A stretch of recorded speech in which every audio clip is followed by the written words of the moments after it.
Good morning. Um, Monday. Here we are. Uh, today's the 21st, which is actually the International Day of Yoga, I believe. I forgot all about it. My husband reminded me. guess he's. I guess he read about it somewhere on the internet or something. So International Day of Yoga. I guess everything gets a day, right? Um, some years I feel like I've been more aware of what's been going on, and um, a lot of times they plan some different events and things for this day.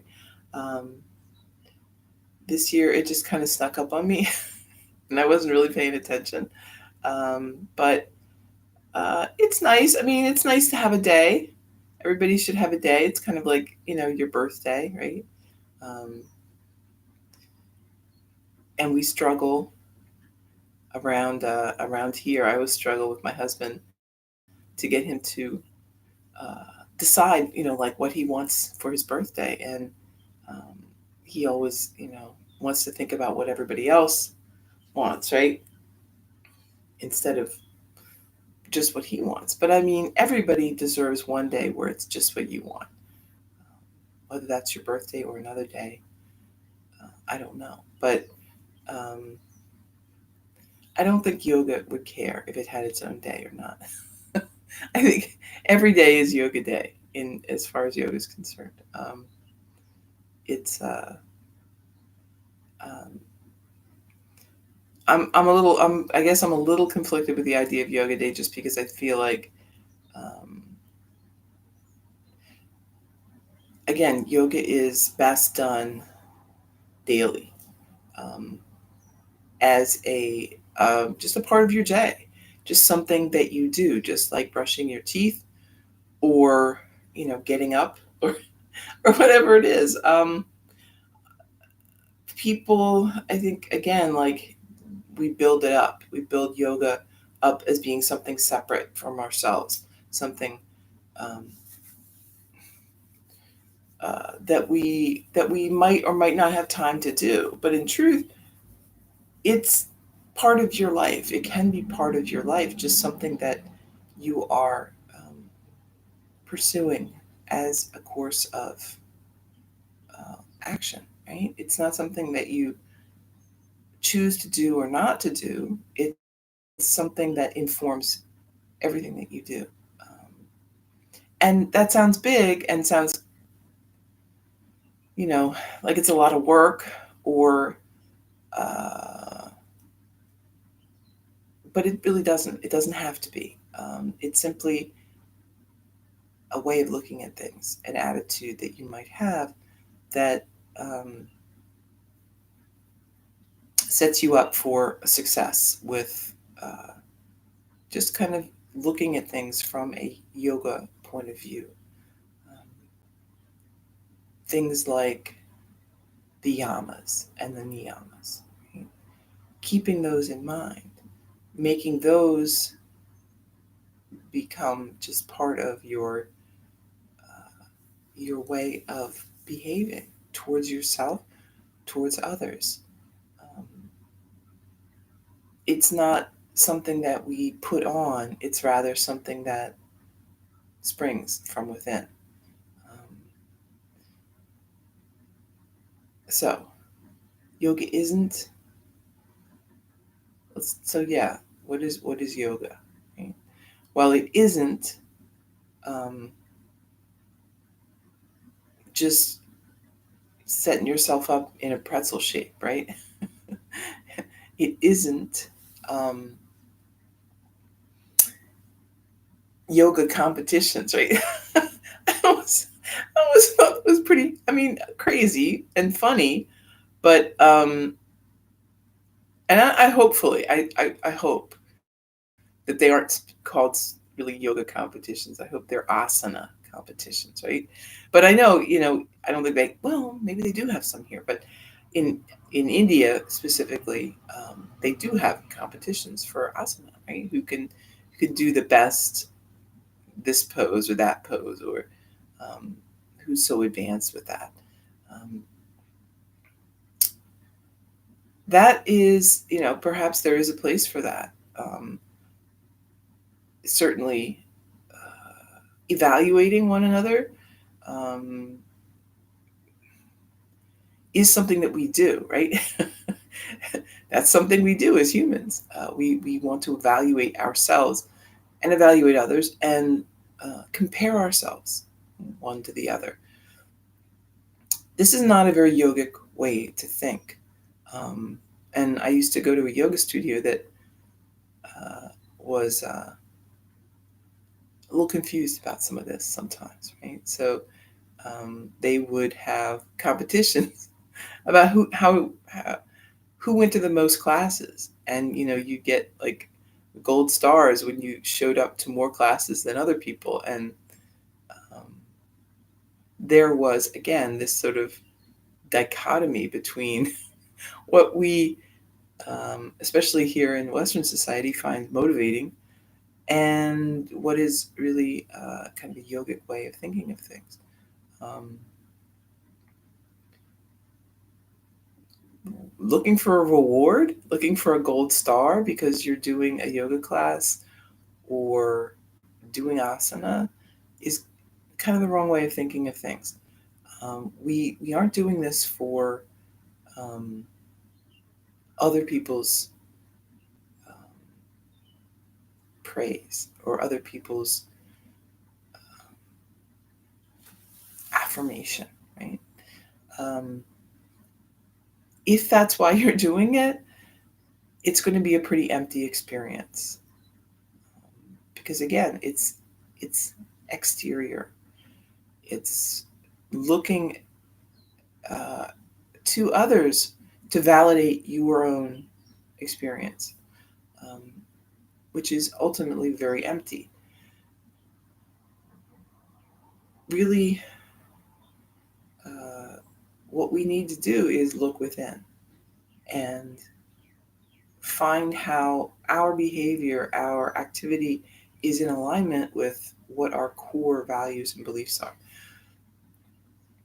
This is why people ultimately find pursuing praise, fame, money, all of these things, for a long time, they may feel very satisfying, but at their core, they are very empty. And we find that a lot of times that um, that pursuit it ends poorly because there is no substance to it. Certainly, we may enjoy what comes from that, but again, that's not really enough in and of itself. People's uh, opinions change.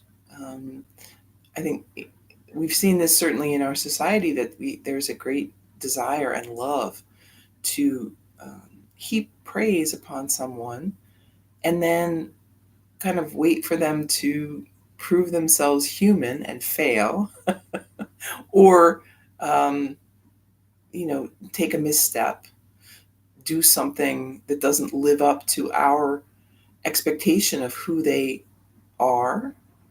Um, and then, we love to tear them down just as much, right? To maybe even destroy any sort of past uh, accomplishment that we had celebrated at one time. Now we don't want to know anything about, right? So other people's opinions um, are terrible, right? It's a terrible, it's a terrible gauge of how you're doing. Um, Other people have their own issues, right? We uh, we really can only look within. How is that pursuit, whatever it is you're pursuing, how does that make you feel? Do you feel happy? Do you feel fulfilled? Um, if you were in a vacuum um, without other people to tell you what you were doing is a good thing, would you still feel it was a good thing? Um, or is it only good because other people think so, or because other people are envious, or um, again, is the reflected um, version of your life better than the real version of your life? This is not that uncommon. There are a lot of people who uh, bask in the reflection of what other people think is going on with them, instead of actually enjoying what's going on in their life. Um, that idea that the grass is always greener on the other side of the fence, right? We look over in other people's yards, other people's lives. We see the things that they want us to see. We see the things that they've carefully set up as yard decorations. We see, the window dressing, but we don't see what's happening behind. And just as it can fool us, it can actually fool you. You can fool yourself for years by thinking that the window dressing is the real thing, and that your life is something that it is not. This happens when we are outwardly focused. Let us be inwardly focused. How do you feel? Is your pursuit of life very empty? Do you feel like there's no reason for what you're doing? Um, that if you can't get other people to tell you you're good, you don't think you're good. If you feel like that, you need to step back. You need to um, let go of other people's opinions, let go of that need for external validation, and instead find out why you don't feel good. What is wrong with your um, way of life, with your way of doing things? Where are you off base, right? Um, Many of us have lived our whole life for other people, by other people's rules, by other people's expectations. Our parents, our teachers, the community we grew up in, our culture, right? Um, all of these things tell us a certain set of parameters, right? They build you a box. And that box doesn't always fit. Um, Maybe it does for a while. Maybe things felt okay. Maybe things have changed. Maybe they never felt okay. I don't know. Um, but that's the worst feeling in the world, right? To come across someone that you can see that box is pinching, right? That they are having a very hard time um, doing what it is they think they need to do. And I want to tell them, you don't have to do that. You don't have to do any of that. When you're limping along, dragging this chain behind you, you could just drop the chain and start walking. It's scary sometimes because we are so accustomed to that burden, to that space. It reminds me of the story they tell about like a zoo animal that when you open the cage door, it is afraid. It doesn't want to go out because even though maybe it hates its cage is familiar. Um, it it knows the boundaries, even if they don't like the boundaries. It's familiar. So stepping out of there, taking that step beyond, is is scary, but it's just as freeing, right? Um, take a step out of your box and see what's out there for you. Um, the box is always back. The box is always there, right? I mean, you can always slip back into whatever form of um, familiar behavior, familiar um, activity, or whatever it is, if your expectations aren't met, if you don't, it doesn't turn out to be what you want. But give it a try. You are the final choice. You are the final um, teacher in this. And to me, that's what I love so much about yoga is unlike so many other philosophies or um, schools of sort of thought when it comes to um, your behavior and your way of living, there's no outside authority. Right? You are the only authority.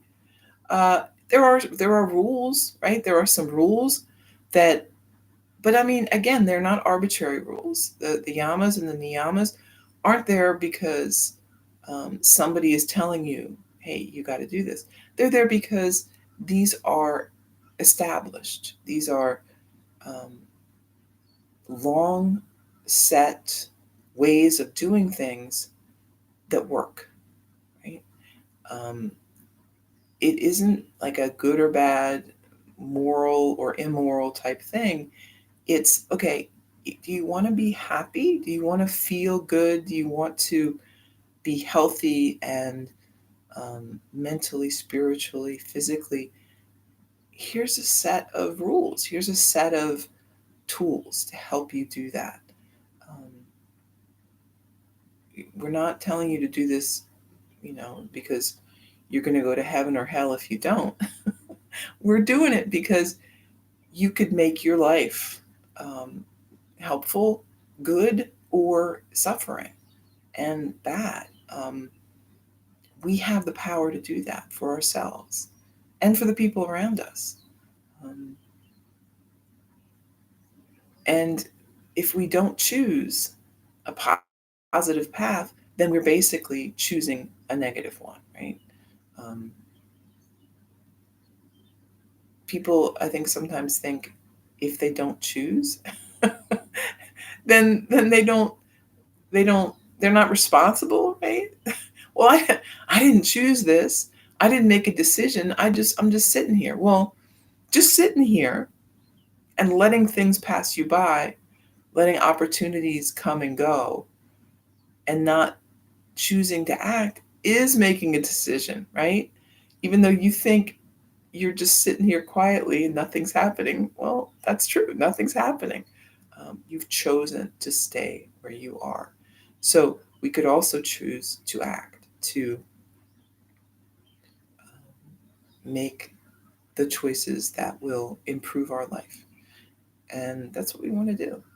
So yoga isn't shaking its finger at you saying, do this, do that, or you're going to be a good person or a bad person. Yoga is saying, do you want your life to improve? Do you want to enjoy? Do you want to move up, right? Do you want to level up? like in a video game, right? And I think this reminds me so much of yoga, this idea that we put in the time. So in a video game, if you haven't really played video games, I played a lot of video games in my life. They are typically you put in a certain amount of time and effort to get from one level to the next. And there's no way around that, right? I mean, you can cheat, certainly, and there's different, things that you can do to boost yourself. You can get help, right? You can um, have certain things that will increase the time or increase the experience that you're getting so that it takes a shorter period of time. You can use different things to make the time that you're there easier, right? So in a video game, you have like maybe um, like what they call buffs, right? Which are maybe sort of increases in your different uh, skills or different attributes that then make your gameplay easier. And I like to think of the yamas and the yamas are like buffs, right? They're like a little secret and a little trick that you know that is going to make the time that you're here, the experience bar that you're working with, um, compressed, right? You're going to be able to move through that level so much faster, so much easier, less trouble, um, and just be generally a much better experience than someone who doesn't have those tools, who has never heard of yoga, has never heard of the yamas and niyamas, doesn't, they're just kind of out there, they're just flailing around. They don't know what they're doing. Um, and don't get me wrong, you don't have to know yoga to get through life. A lot of the yogic things, and this is why, when we talk about a lot of these terms and things, a lot of it rings kind of true. We have maybe discovered some of these things on our own. Maybe just words that we've heard from other people, suggestions from your family and friends, things that you've learned just in your time here on earth. You may have stumbled across a lot of these yamas and niyamas for yourself. Um, they aren't unique to yoga. I like to say a lot of times the things that you heard from your grandma or your great grandma or whoever it was in your family that had some of that carried wisdom from years past, um, they will tell you a lot of those things. And the thing, I guess, about the yamas and niyamas is it's compiled. It's in a little form that's easy to kind of remember and kind of pack together. Um, so all of these things are within our grasp. Now, are these things going to like immediately level you up? Right.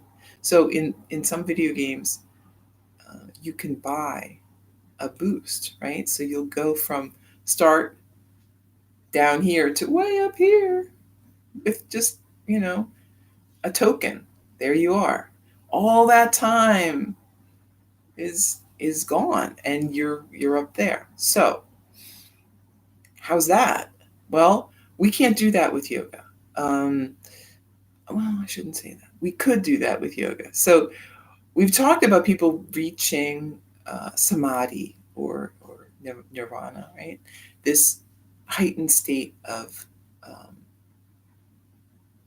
connection where we are aware of everything and everything is aware. We have a consciousness um, of everything for just a moment, right? So that could be considered the peak, um, but you can't buy that. You can't make that happen for you. And I find a lot of people get fixated on this, either one or the other. So some people, but then there's other people who that's all they want to do, right? They don't want they don't want the discipline of asana. They don't want the yamas and niyamas. They want to pretend that doesn't really, that's not really important. All they care about is this heightened state of connection, um, and that's all they talk about, right? This getting there, meditation. Unfortunately, a lot of times, the people I hear talking about this also are using substances like drugs and to try to get themselves in that heightened state of connection. None of which is yogic or really going to get you there in a meaningful way. It's more of a like a fun. I shouldn't even say fun. I don't know. It's like an experience.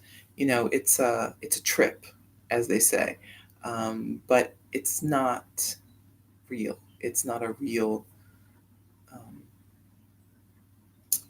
connection, right? You're still uh, doing this kind of thing where um, you're directing it, in a way. So the whole point of samadhi, the whole point of this nirvanic state is that you aren't directing it. You've given up directing it. You've given up setting a goal. You are simply experiencing what it is, what it has always been, right? Our limited view is what keeps us here and in our little world. When we've let go of that, we don't put ourselves in nirvana. We are already there. We've been there all the time. Are always in a samadhi state. We just can't see it, right? We can't see the forest for the trees. All we can see is our tree that we're holding on to. uh, so we want to, um, I mean, we want to hold on to our tree, and there's nothing wrong with holding on to your tree. That's how we function. That's how we um, are in this world, are in this space. If we were constantly in a state of samadhi, we wouldn't even be here, right? We would have probably, left our body and joined the universe, because you can't be both places at one time. You can't be a functioning human being and be constantly in the state of samadhi. Well, I mean, actually you can, but that's a whole nother thing. Let's not talk about that today. Well, we're not going to do that today. How about that? Um, yeah, let's just say, right, International Day of Yoga, it generally means asana. People do some asana, which is excellent. It may also mean, we're going to do some meditation, some pranayama, also excellent, all good things. But let's make every day the International Day of Yoga. How about that? Um, we'll do something every day, even if it's just a little, not too much. Um, and make yoga your life, right? It is part of your life. It's actually the undercurrent behind your whole life. And you'll see this, that when you stop thinking of it as something separate from yourself and instead just let it happen for you, you will find yourself constantly using this yogic framework to do everything in your life. Um, when you're trying to think about what you should do in a certain situation, that moment that you maybe think, okay, what what are my yamas? You know, what am I thinking? Okay, the first one, ahimsa, be kind, no harm. Okay, what would be the choice that would be least harmful? Um, how can I get what I want and not hurt someone in the process? Right? If you do that, if you think that, if that even crosses your mind, you're doing yoga. You are practicing yoga in the most real and meaningful way. Um, and it becomes a habit, right? You know, what what are my, you know, what I notice with the yamas, right? I mean, ahimsa obviously is that big one. It's that umbrella above it all. But what I notice is um, I will, when I have a problem, right? This is what I notice is when I have a problem with something, when I get angry, right? When I get upset, that is a thing I want to look at. Why? What happened there? How was I not observing my yamas and this happened? Right? Um, why? right? I got mad when this person said this thing. Why? Right? Was it um, was it valid? Right? I mean, were they saying something that uh, was wrong, um, or were they saying something was right? And that's what I notice is that my reactions a lot of times are when I get called out, right? When I when someone mentions something that makes them or makes me realize that, yeah, I'm not following my yamas, right? I've overstepped somewhere. I've made a mistake. Um I've been too attached, right? Or I got angry because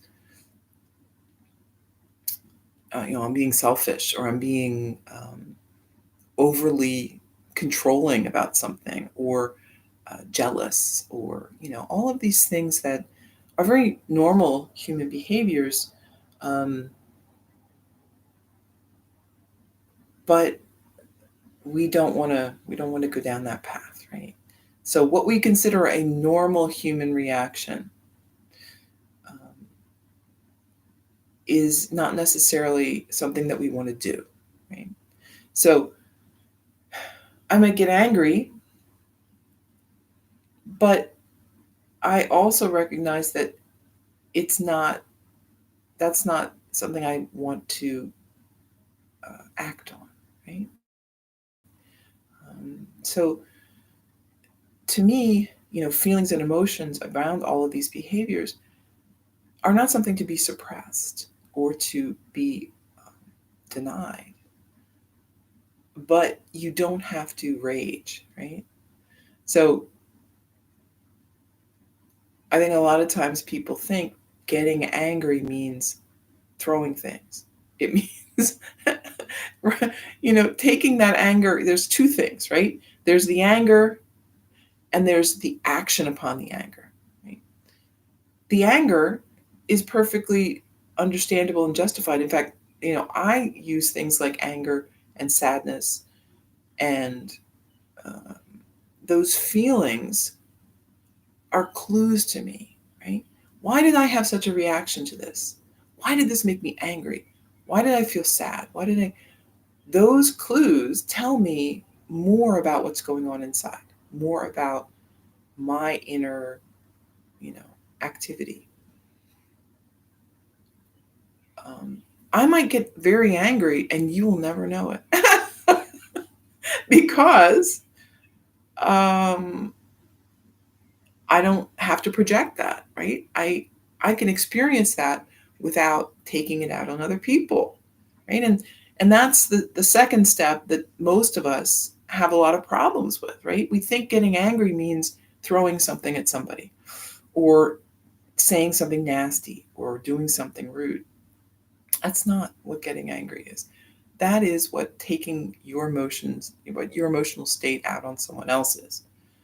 The second step, and that's the step we never want to take. Um,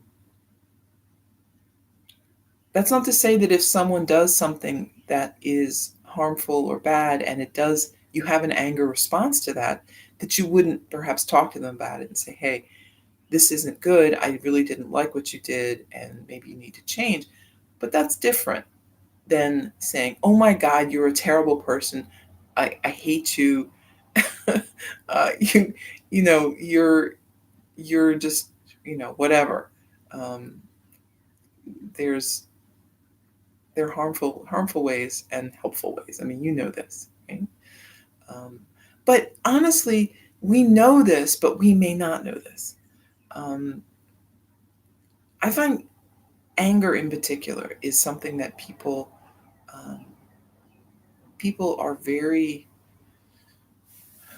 It's a tough one, People think other people made me mad, right? Well, you made me mad.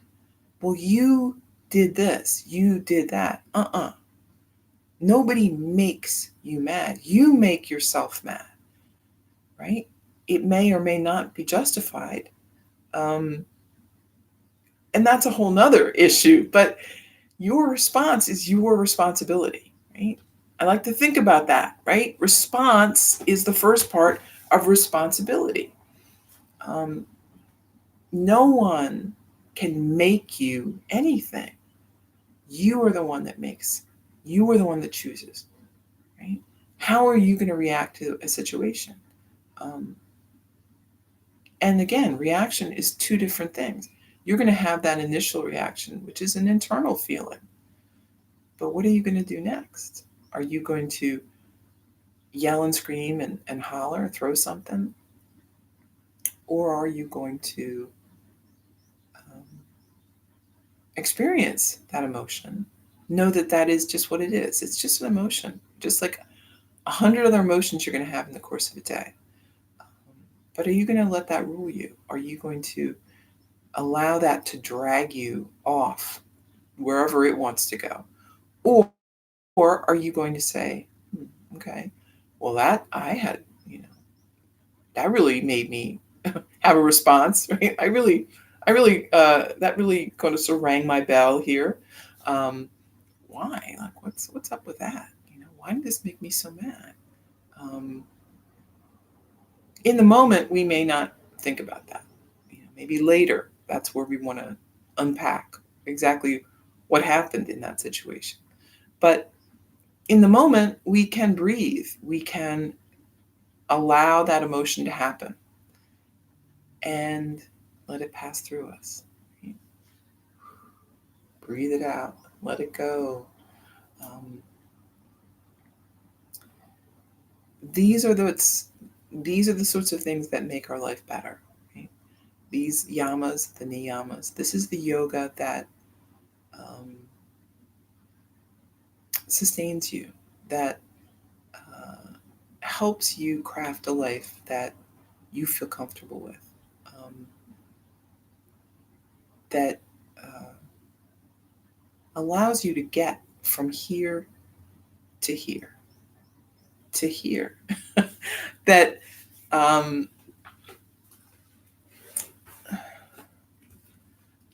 I think of yoga as a companion, right? Yoga is my companion. Um, yes, I could live my life without yoga. Absolutely. I did for years, and we all have for sure. But ultimately, I don't want to. It is something that makes my life richer. It makes my life more manageable. Um, I understand more about myself. I feel a purpose to what I do. Um, I feel I have choices now that I maybe didn't before.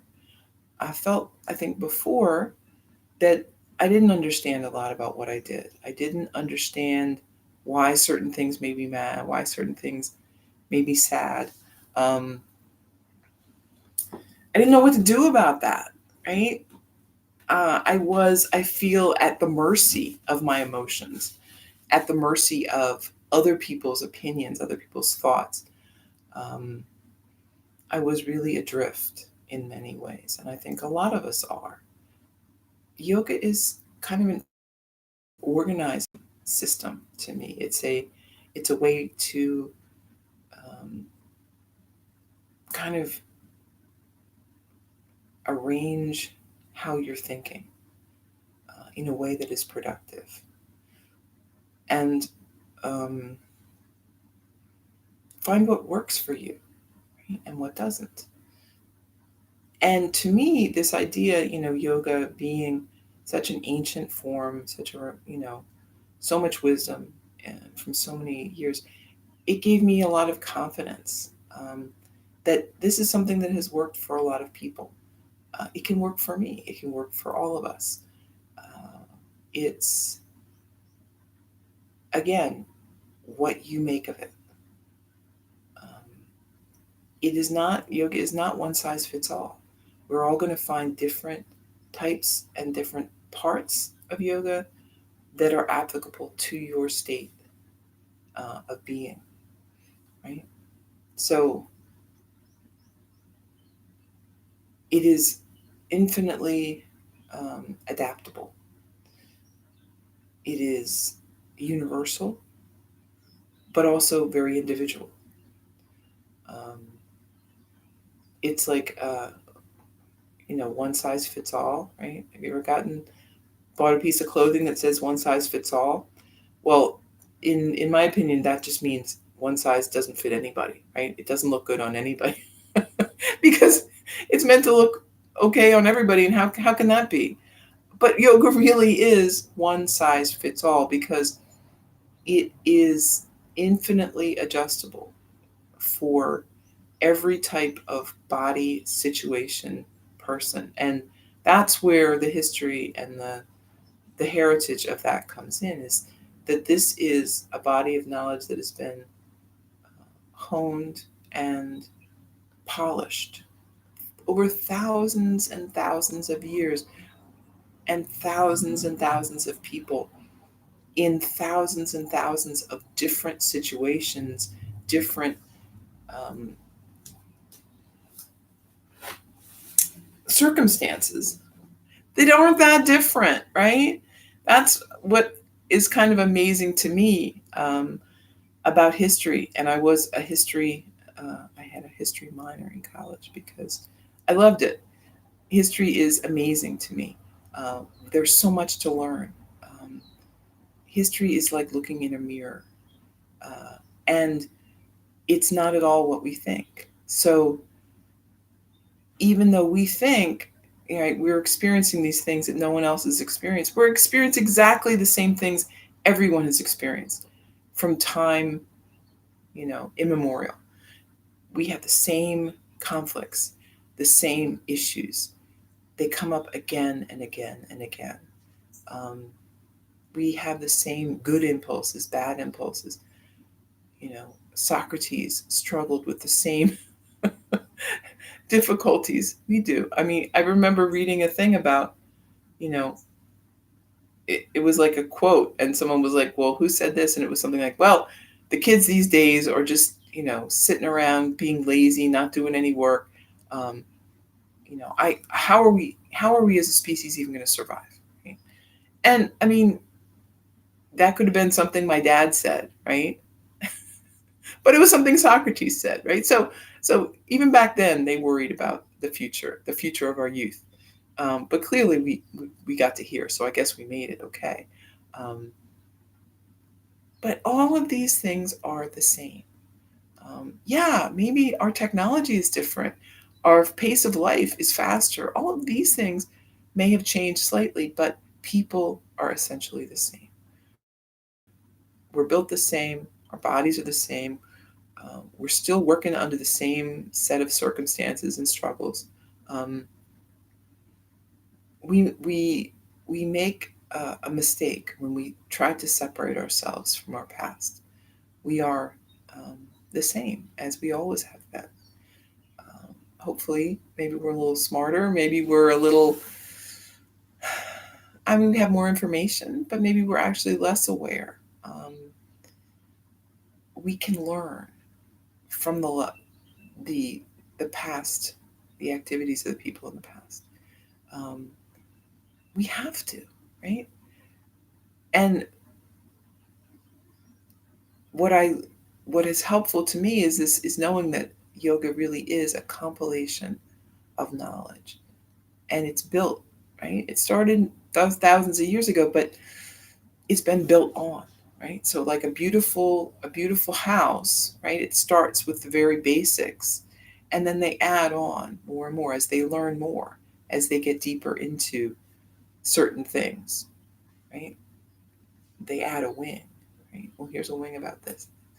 And in the end, you have this palace of knowledge um, that's just waiting for you to explore, find out where you can go, um, what is available. You know? And you may never explore the whole palace. Uh, Maybe it's not meant to explore. Maybe there's some wings that are for you and some that are for other people. And, you don't have to. There is something there for everybody.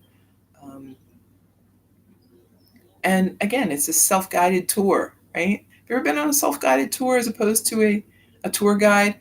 I much prefer the self-guided tour, right? Tour guide is good. You do get an overview, and that's nice, maybe a good place to start. But the self-guided tour is what will show you what you need. You will automatically go towards the things that speak to you, that resonate within.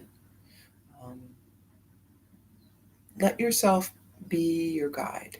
Trust yourself. Trust that you are going to find the doors that open to the knowledge that you're looking for. And that is yoga, right? That is um, this knowledge that moves us through our world and on to the next. Um, all right, well, I spent this whole time talking about yoga. Um, we didn't actually do any asana, but that's okay because not every day has to be asana. Some days can be um, just talking about yoga, thinking about yoga. Um, Maybe do some meditation today, or do a little asana if you want, or work on your yamas and niyamas, right? Think about that. What could you do today that would um, be in alignment? Or maybe better when you are faced with a decision or a conflict or potential conflict. Give some thought. How could you settle this in a way that is in alignment with the yamas? Um, it's This is the yoga that is hard, right? Yeah, doing the asana can be hard, but adjusting your life, it may be harder, but ultimately, um, it may make even a more of an impact on you than any physical asana practice could. Okay, well, I've run out of time. So thank you for bearing with me during our speak about yoga. I'm not sure what's going on with the feed today. It looks like things are freezing up a little bit, so this may not be the best um, video playback, but we'll see how it is. All right, I'll be back tomorrow, and I will talk to you then.